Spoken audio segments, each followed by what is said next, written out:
Good evening, students. We will start with chapter number 1. Chapter number 1 will be an introduction to hydraulics and pneumatic system. Actually, this hydraulics and pneumatic system, basically we call it as fluid power systems. Under fluid power system, we will have hydraulics and pneumatic system. Why it is called as fluid power system? Because with the help of fluid, we are going to transmit the power. That's why it is called as fluid power system. So how can we define a fluid power system? It can be defined as a technology that deals with generation, control and transmission of power using pressurized fluids. What are called as this pressurized fluid? For example, air. Air can be compressed. It can be converted into pressurized fluid.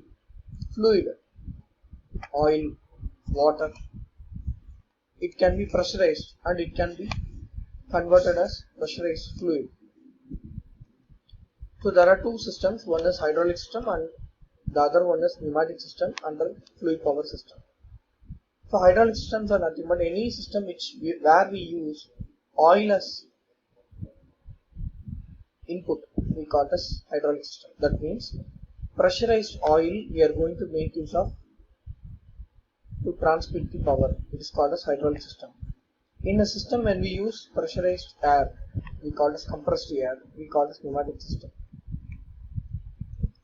So generally fluid power systems are used in two applications. One is for transportation, other one is for power generation. Transportation system in the sense water. So transport of water, with the help of water we are going to transport from one place to another. For example, ships, boats.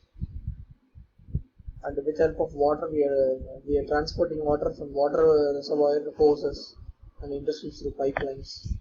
So the main objective is to transfer or deliver fluid from one place to another place to achieve some useful purpose. The other one is fluid power system. So pressurized fluids are used to generate power. For example, hydraulic systems are mainly used in cranes, hoist, lift, JCBs, work lines, robotics, CNC machineries, conveyor systems. These are all the general applications where we can. So power transmitting can be done by three methods. One is electrical power transmission, the second one is mechanical power transmission, the third one is our subject, that is nothing but fluid power transmission. So electrical power transmission everybody knows. With the help of electromagnetic field on a conductor we are going to transmit, we are going to generate electrical power and that will be transmitted. So the advantage of these three power systems, that is electrical, mechanical and fluid power system. Electrical power system is only one system that can able to transmit power over a long distance. The drawback will be torque. Torque will be limited. That is a heat dissipation problem. It's very difficult to dissipate the heat from electrical power system. Mechanical power transmission system, where power can be transmitted over a short distance, we call it as medium distance. Whereas electrical power system we can transmit more distance, the power can be transmitted for a larger distance. Mechanical power for a medium distance. How mechanical power will be transmitted? With the help of all mechanical components. Say some example, gears, shafts, pulleys, drives, gear trains, sprockets, etc. The drawback will be more noise will be there, lubrication problem will be there, wear and tear will be there, life of the components will be limited. The third one is fluid power system. For a very short distance, this fluid power transmission systems are used.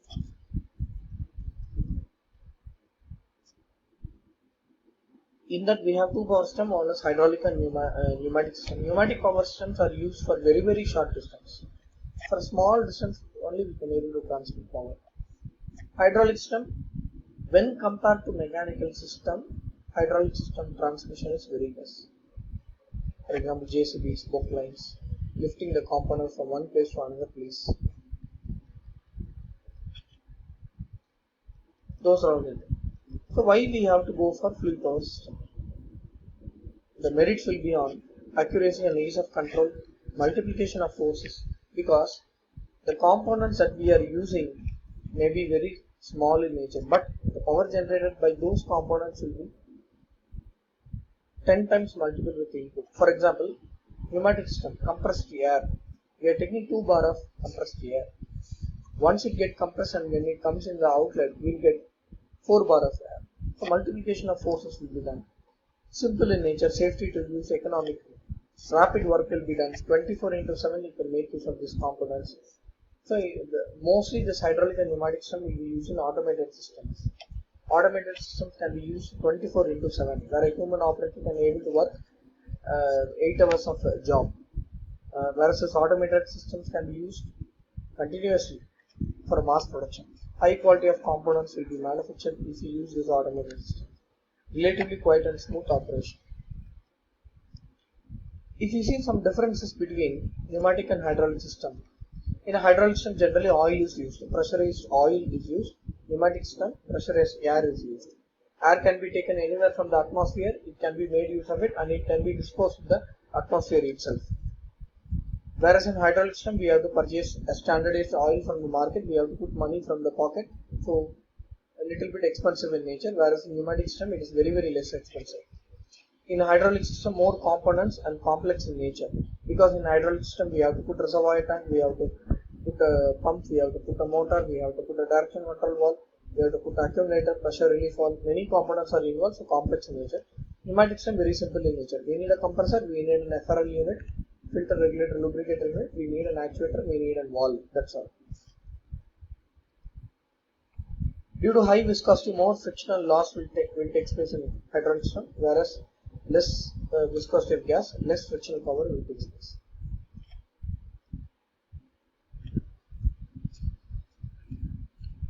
Compressed oil with high pressure cannot be transported and accelerated easily due to high density of oil. So that is a problem, because high viscosity and high density cannot be easily transported. You have to give more pressure to get compressed, whereas air can be compressed very easily so that you can transmit the power very easily. Weight of the hydraulic systems are very high as more number of components are involved in the hydraulic system. For example, JCB bocklines. The weight of the component is very, very high. Weight of the systems are very high. Less weight of the pneumatic system. Leakage problem occurs in hydraulic system because of we are using fluid as oil, so definitely oil leakage will be there. Whereas in pneumatic system, no leakage will be there, even though if any leakage is there, it can be easily replaced with the Teflon tapes. We can identify the leakage where a pneumatic system takes place, we can cover with the help of a Teflon tape. Hydraulic system can carry larger tons, larger weight, whereas pneumatic system can carry very less weight. In hydraulic system, the operation will be very, very smooth and there won't be any noise. Slow speed of operation only can be done. Whereas in pneumatic system, rapid speed, generating more noise with more wear and tear. Reversible can be done in hydraulic system, whereas reversible motion cannot be obtained in pneumatic system. Precise positioning, that is accurate stopping, can be done in a hydraulic system. Accurate stopping cannot be done in a pneumatic system. Wear and tear of hydraulic system components are very less because this hydraulic oil will act as a lubricating agent between the wear and tear parts. So very less wear and tear will take place in hydraulic system, whereas in pneumatic system wear and tear will be very high. Power to weight ratio of hydraulic systems are comparatively high in hydraulic system because it generates more power, whereas in pneumatic system power to weight ratio is very, very less as it generates very less power. Hydraulic systems are very safe to use because emergency stop system will be there. You can able to control and you can able to stop in an intermediate position. There will be an emergency stop will be there. The moment when you press the emergency stop, hydraulic systems will get shut off. Whereas pneumatic systems are not safe for the operation. Even though you are trying to control the emergency stop, it will not stop. It's very difficult to control. As we are using oil in hydraulic system, it is flammable. So fire hazardous is there. Whereas in compressed air, pneumatic system, no fire hazard is. More maintenance is required in hydraulic system, whereas less maintenance is required in pneumatic system. Overall cost of the components is very high as more number of components are involved. Overall cost is very less in pneumatic system.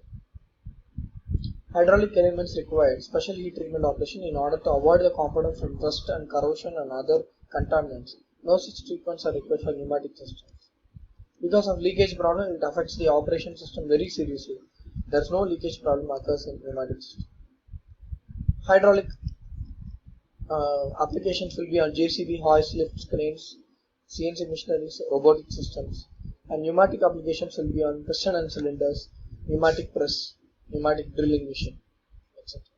So with this we are concluding the topic on basics of hydraulics and pneumatics and its difference.